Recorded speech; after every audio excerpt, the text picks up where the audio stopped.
आज हमारे बीच हैं राजेंद्र सिंह राजपुरोहित, जिनकी रैंक है 99। सर, सबसे पहले आपका स्वागत है हमारे चैनल पर। Thank you sir. सर, तो सबसे पहले आप अपना इंट्रो दे दीजिए और एजुकेशनल बैकग्राउंड क्या रहा। जी सर, मेरा नाम राजेंद्र सिंह राजपुरोहित है और मैं पाली ज़िले के छोटे से गांव बाबा गांव का निवासी हूँ। 10th तक की जो पढ़ाई है वो मैंने गांव के आसपास से की है।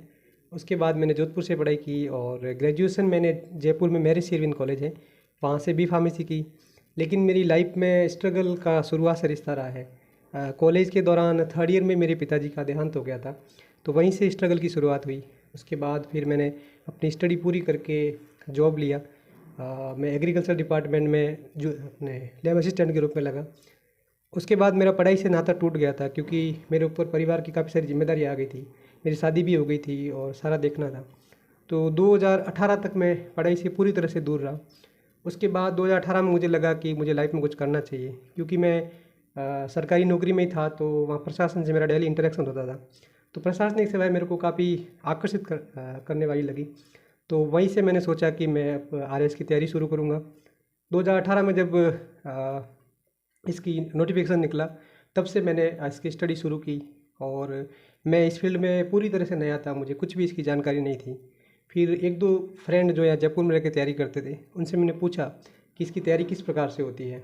तो उन्होंने कहा, वैसे तो कोचिंग की जाती है, लेकिन आप जॉब में हो तो आप कोचिंग तो कर नहीं पाओगे। तो मैंने जो आरएएस 2016 के टॉपर थे, उनका वीडियो देखा और उन्होंने जो भी बुक लिस्ट बताई वो मैंने पूरी उतार ली। और पहले प्री के लिए मैंने केवल एक बुक फॉलो की और उसको पढ़ के मैंने 2018 का प्री तो निकाल लिया। लेकिन मेंस में काफ़ी सारे सब्जेक्ट होते हैं और काफ़ी वाइड उसको पढ़ना पड़ता है, तो वो मेरे से एडजस्ट हो नहीं पा रहा था। इसलिए मैंने सोचा कि ये वाला मेंस मैं नहीं कर पाऊँगा, आगे वाली जो भी एग्ज़ाम आएगा उसके लिए मैं अच्छे से तैयारी करता हूँ। तो मैंने बिल्कुल जो एनसीईआरटी की बेसिक बुक्स होती है वहाँ से पढ़ाई करनी शुरू की थी और एक एक बुक को अच्छे से पढ़ा, उसके नोट्स भी बनाए और धीरे धीरे पढ़ता गया। और इस पढ़ाई में मैंने एक चीज़ ज़रूर रखी कि अपनी कंटिन्यूटी को कभी टूटने नहीं दिया।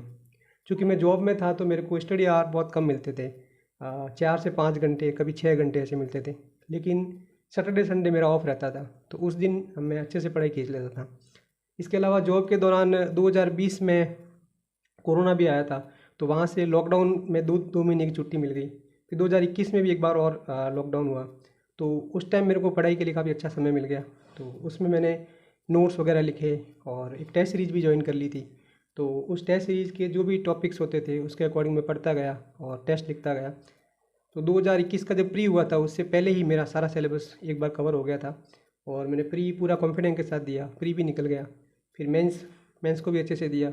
हालांकि मेंस में सिलेबस चेंज होने के कारण थोड़ी सी दिक्कत हुई थी, लेकिन फिर मैंने छुट्टियां लेके फिर अच्छे से सिलेबस को किया और मेंस भी काफ़ी अच्छे पेपर हुए मेरे। और उसके बाद इंटरव्यू में भी काफ़ी टाइम मिल गया, क्योंकि 1.5 साल का समय था, तो एक एक चीज़ पे अच्छे से कमांड की।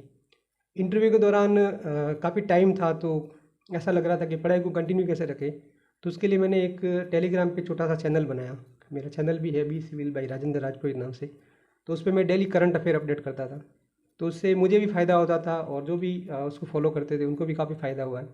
तो उससे मेरी पढ़ाई में कंटिन्यूटी बनी रही और मेरा इंटरव्यू भी काफ़ी अच्छा हुआ। इंटरव्यू देने के बाद मैं आश्वस्त था कि मेरा सिलेक्शन तो हो जाएगा, बस भगवान की कृपा से रैंक भी काफ़ी अच्छी आ गई। जैसा कि सर ने आपको शुरुआती दौर में ही बता दिया कि सर की बहुत स्ट्रगल लाइफ रही।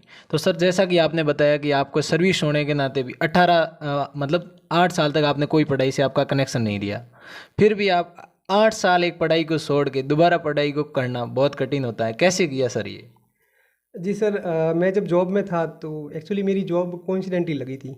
फादर की डेथ के बाद उनकी जगह पे मुझे लगाया गया था, तो एक ही फीलिंग मतलब ऑफिस में वगैरह मिलती थी कि आप मतलब प्रॉपर कंपटीशन दे के नहीं आए हो उस जॉब में। तो वो कहीं ना कहीं मेरे को अंदर से कचोटता था कि मुझे खुद को कुछ करना चाहिए। तो 7 साल तो एक्चुअली जॉब परिवार की जिम्मेदारी के कारण समय मिलता नहीं था बिल्कुल ही। लेकिन मैंने पूरी तरह से मन बना लिया कि अब मुझे कंपटीशन देना ही है, और कंपटीशन भी ऐसा देना है कि बस जो राजस्थान का सबसे अच्छा एग्ज़ाम है उसको ही देना, बाकी किसी फॉर्म को भरना ही नहीं है। तो उससे क्या है कि मेरे पास एक ही विकल्प था कि यही है। तो उसकी मैंने पूरी कंटिन्यू मेहनत की, एक एक चीज़ की उसकी बारीकी को समझा और पढ़ाई को करता गया। इसके अलावा मैंने मोटिवेट रहने के लिए योग और ध्यान ध्यान का सहारा लिया।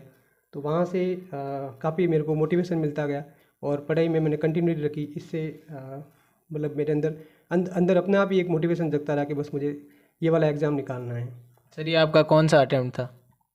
वैसे मेरा ये सेकंड अटेम्प्ट कह सकते हैं, लेकिन सही मायनों में देखा जाए तो ये पहला अटेम्प्ट ही था, क्योंकि जो 2018 का जो था वो मैंने हीट एंड ट्राई के रूप में किया था, केवल प्री निकल गया था। मेंस का मुझे कुछ भी नॉलेज नहीं था, तो मैंने जीरो से शुरू की थी, तब तक मेंस आ चुका था, इसलिए मेंस मेरा अच्छा नहीं हुआ था। फिर मैंने वापस से पढ़ाई को कंटिन्यू रखा और इस बार पूरा जोर लगा के अच्छे से प्रयास किया, तो इस बार मेरा हो गया। मतलब सर काफ़ी एस्पिरेंट्स से बात होती है जो मतलब नए आते हैं, 12th करते ही आ जाते हैं, कोई कैसी मतलब कॉलेज करने के बाद आते हैं, तो उन एस्पिरेंट्स को आप क्या कहना चाहते हैं? एक शुरुआती दौर में शुरू करना बहुत कठिन होता है, कौन कौन सी बुक पढ़े, बहुत सारा मटेरियल होता है, कोचिंग ले या नहीं ले। जी सर, इसमें एक्चुअली ऐसा होता है कि शुरू शुरू में अपने को लगता है कि ये पढ़ूँ या ये पढ़ूँ, बहुत सारा असमंजस रहता है। लेकिन एक स्टोरी चलती है कि जैसे आप पानी के बाहर खड़े रह के सोचते हो कि मैं कैसे तैरूँ, मैं जहाज में जाऊँ या पैर ये जैकेट लेके चलूँ, ये सारे सवाल आपको करते हैं। लेकिन अगर आप उसके अंदर उतरते हो और हाथ पाँव मारते हो तो धीरे धीरे आपको रास्ता भी मिलना स्टार्ट हो जाता है। तो शुरुआत में आपको जो भी चीज़ मिल रही है, जैसे आप कोचिंग कर रहे हैं तो कोचिंग में जो भी पढ़ाया जा रहा है उस पर विश्वास कीजिए। आप सेल्फ स्टडी कर रहे हैं तो सेल्फ स्टडी में भी आप जो भी मैटर पढ़ रहे हो, जो भी मार्केट में चलता है, आजकल यूट्यूब चैनल बहुत सारे बने हुए हैं और सब पे ही स्ट्रेटजी, बुक लिस्ट वगैरह सब मिलती है। तो उसको देख के आप एक बार शुरू कर दीजिए, धीरे धीरे आपको लगेगा कि आप काफ़ी अच्छा कर रहे हो। जैसे एक रूल चलता है कि आप 3 महीने तक स्टडी को कंटिन्यू कीजिए, आपको अपने आप ही सारा रास्ता दिखना स्टार्ट हो जाएगा कि क्या करना चाहिए। तो 3 महीने का आप एक बार टारगेट लेके चलिए कि मेरे को 3 महीने कंटिन्यूटी रखनी है। जैसे ही आप रखोगे तो आप धीरे धीरे उसमें आपको इंटरेस्ट आने लग जाएगा। और आरएएस का जो सिलेबस है वो इतना अच्छी तरह से डिज़ाइन किया गया है कि भले ही आपका चयन ना हो, लेकिन आप एक अच्छे इंसान ज़रूर बन सकते हैं। तो इसमें आपको आगे चलते चलते काफ़ी मज़ा आने लगेगा पढ़ने में। ऐसे सब्जेक्ट है इसमें जैसे एथिक्स है, साइकोलॉजी है, तो उससे काफ़ी अच्छी चीज़ें सीखने को मिलती है। रोज़ आप अखबार पढ़ते हो तो उससे देश दुनिया की खबरों की पता लगती है। तो इससे आपको धीरे धीरे उसमें इंटरेस्ट लगना शुरू हो जाएगा और इंटरेस्ट ही है जो आपको इस जर्नी में आगे रास्ता पार करवाएगा। मतलब सर आपने कहीं से कोचिंग किया या नहीं, और जो एस्पिरेंट्स कोचिंग करते हैं, कोचिंग करना ज़रूरी है या नहीं? वैसे मैंने कोचिंग नहीं की है, और इसमें जो एग्ज़ाम में आता है वो लगभग अपने जो 12th में पढ़ा हुआ होता है, 12th तक पढ़ा हुआ होता है, उससे ही चीज़ें पूछी जाती है। इसके अलावा जो करंट में चीज़ें चलती है तो वो अखबार है, कई सारी मैगजीन है, जैसे दृष्टि करंट न्यूज़ की मैगजीन आती है, काफ़ी अच्छी मैगजीन है, वो आपकी समझ को काफ़ी अच्छा कर लेती है। तो अगर आप सेल्फ स्टडी करते हैं तो आप 12th तक की जो एनसीईआरटी की बुक्स है उनको फॉलो कर सकते हैं और एक कोई भी करंट मैगजीन लगा सकते हैं, पर कंटिन्यूटी रख के आपको पढ़ना पड़ेगा। लेकिन आप जैसे सोचते हो कि मेरी कंसंट्रेशन नहीं बन पाती, मेरे से घर पे पढ़ा नहीं जाता, तो आप कोचिंग कर सकते हैं। दूसरा ये भी है कि कई लोगों के कंसेप्ट क्लियर नहीं होते हैं, तो उनको अगर आपको कंसेप्ट क्लियर करने हैं तो कोचिंग से आपका जो चीज़ें हैं वो जल्दी हो जाती है। जैसा कि मैंने सेल्फ स्टडी की थी तो मुझे काफ़ी चीज़ें वो सारी लिखना, पढ़ना, उसमें काफ़ी टाइम लग गया था। कोचिंग में आपको कम समय में चीज़ें सारी अवेलेबल हो जाती है। तो ये आप पे डिपेंड करता है कि आप कोचिंग करना चाहते हैं तो कोचिंग कर सकते हैं, और अगर आपसे सेल्फ स्टडी हो जाती है तो सेल्फ स्टडी से अच्छा कोई तरीका नहीं है सर। सर जो स्टूडेंट 12th करते ही आ जाते हैं कोचिंग करने, मतलब जो कॉलेज नहीं होती है, ग्रेजुएशन कंप्लीट नहीं होने से पहले, ग्रेजुएशन के साथ जिनका मानना होता है कि मैं हम तैयारी कर लेंगे, कोचिंग कर लेंगे, उनको ऐसा करना चाहिए या पहले कंप्लीट ग्रेजुएशन करनी चाहिए?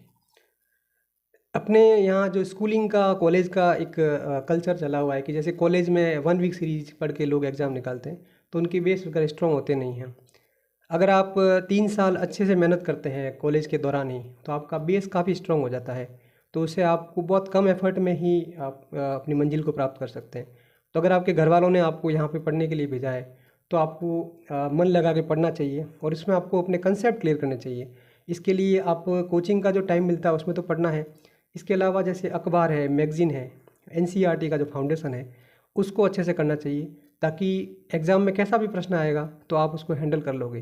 केवल कोचिंग के नोट्स के भरोसे रह के आप सोचोगे मेरा एग्ज़ाम निकल जाएगा, तो आप केवल उस लिस्ट में तो शामिल हो सकते हैं, लेकिन टॉप में आने के लिए आपको आपके फंडामेंटल काफ़ी स्ट्रॉन्ग होने चाहिए, तब आप आराम से आंसर लिख सकते हो। तो मेरा मानना ये है कि आप अगर 12th के बाद आते हो तो अपने जो फाउंडेशन है उसको स्ट्रॉन्ग करने पे आपको ध्यान देना चाहिए। कॉलेज मतलब कॉलेज के साथ, कॉलेज में ग्रेजुएशन में जो सब्जेक्ट आते हैं उनको प्रॉपर रूप से कोई कॉलेज में कम्प्लीटली पढ़ ले तो उनके लिए पहले कॉलेज ज़रूरी है ना? जी सर, इसमें कॉलेज में जो बुक्स चलती है वो भी काफ़ी अच्छी स्टैंडर्ड बुक्स होती है।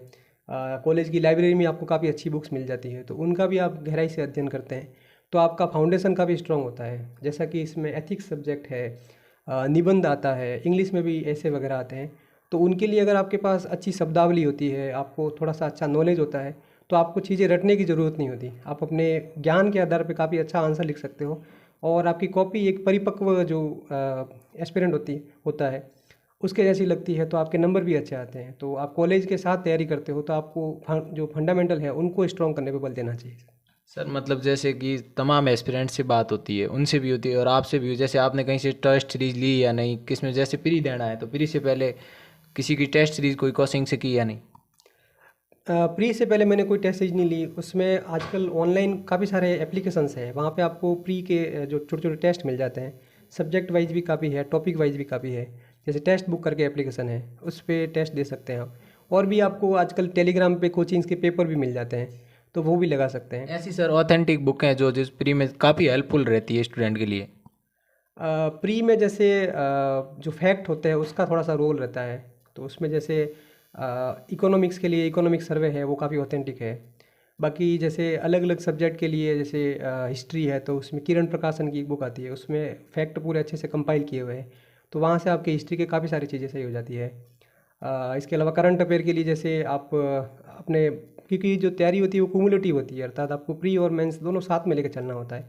तो उसके लिए आप जो अच्छी ऑथेंटिक मैगजीन होती है उसको यूज़ करते हैं, तो आपके बेस स्ट्रॉन्ग रहते हैं। वरना आप प्री से पहले जो 4 से 5 महीने की क्रोनोलॉजी मैगजीन है वो भी करके आप करंट अफेयर को काफ़ी अच्छा कर सकते हैं। और बाकी मैथ रीजनिंग है तो उससे आपका प्री तो अच्छे से हो जाएगा।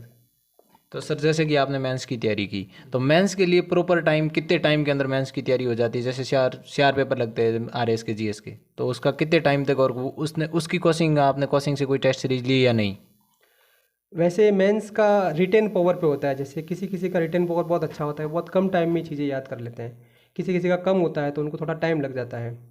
मेंस के लिए ये है कि एक तो खुद के हैंड रिटन नोट्स होते हैं, तो उससे चीज़ें याद जल्दी होती हैं, क्योंकि आपको बार बार रिवाइज करना होगा चीज़ों को। और चीज़ें रिवाइज तभी होती है जब आपके पास हैंड रिटन और शॉर्ट नोट होते हैं, बिल्कुल अल्ट्रा शॉर्ट लिखे हुए होते हैं, तो आप बहुत कम टाइम में उसको रिवाइज कर सकते हैं। तो उससे आपकी चीज़ें जितनी बार रिवाइज होगी उतना अच्छे से याद होगा। मैंने मेंस के लिए टेस्ट सीरीज ज्वाइन की थी, जो मैंने 2020 में ही ज्वाइन कर ली थी। स्प्रिंग बोर्ड का जो उदयपुर का सेंटर है वो ज्वाइन किया था, उसको मैंने लॉन्ग टाइम तक चलाया था। फिर जब मेंस एग्ज़ाम प्री के बाद मेंस हुआ था तो वो तो चल ही रहा था, साथ में एक और ऑनलाइन प्लेटफॉर्म था आलोकित आईएएस करके, तो उसकी भी टेस्ट सीरीज मैंने ली थी। तो दोनों को साथ साथ चलाता गया मैं, तो उससे मेरा सिलेबस काफ़ी अच्छे से हो गया था। जैसे कि सर आप मतलब रूम पे भी टेस्ट सीरीज को लिखते हैं, दो दो टेस्ट पेपर लिख देते हैं। गंगा सिंह आईएएस सर 33वीं रैंक, उस टाइम उन्होंने भी बोला था कि हाथ में साले पड़ गए लिखते लिखते। इस प्रकार सर आपका ऐसा कोई सीन रहा जिससे कि आपने बहुत ज़्यादा टेस्ट लिखे हो, एक दिन में ज़्यादा टेस्ट लिखे हो? कितने टेस्ट लिख देते थे ऐसे?